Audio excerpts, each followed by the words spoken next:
Domethënë rrethonat mendoj që janë shumë të rënduara.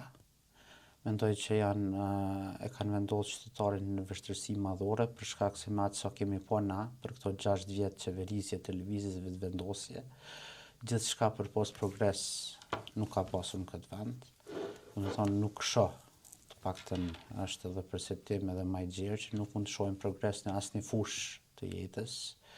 Madje edhe projekte të ndryshme ekonomike, investime, kapitale, shto këtu sanksionet, izolimi që u bë prej bashkisë ndërkombëtare, gjithçka në një formë ose një tjetër ka stagnuar, edhe kemi qenë dëshmitar të një gjendje politike ku është lëvizur nga kriza në krizë, gati sikur me një lloj plani, sikur me një lloj projekti që me mbajt vendin në gjendje kaotike.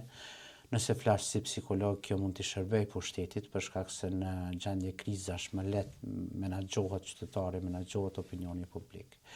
Se kam pas vështirë unë personalisht të kyqem në politik, më duhet me thonë që unë edhe për nga formimi akademik, fillimisht jam politolog, domethënë kam mbaruar studimet në shkencën politike dhe zgjedhja për me bë këtë fushë është për shkak se u sheh një pasion për zhvillimet sociale, për zhvillimet politike, edhe kjo më ka bërë që gjatë gjithë kohës me qenë në përcjellje konstante të zhvillimeve politike në vende dhe të atyre ndërkombëtare.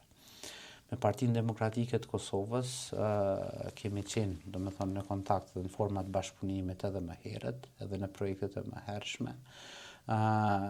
Mirë po, mendoj që është një thënie, domethënë nuk janë të këqij veç ata që bojnë diçka të keqe, po të këqijën edhe të mirët që nuk bojnë asgjë. Dhe mendoj që kjo është koha e krizës më të madhe prej pas luftës në Kosovë, krizë gjithanshme, të përfshi ekonomike, sociale, të arsimit, mjekësisë të tjera. Po e definoni si kriza më e madhe pas luftës? Në mendimin tim po. Domethënë në mendimin tim rënimi i besimit në institucione, pritjet e qytetarëve, ikja 140.000 të rinjeve nga Kosova, tentativa për ditë për me vazhdu me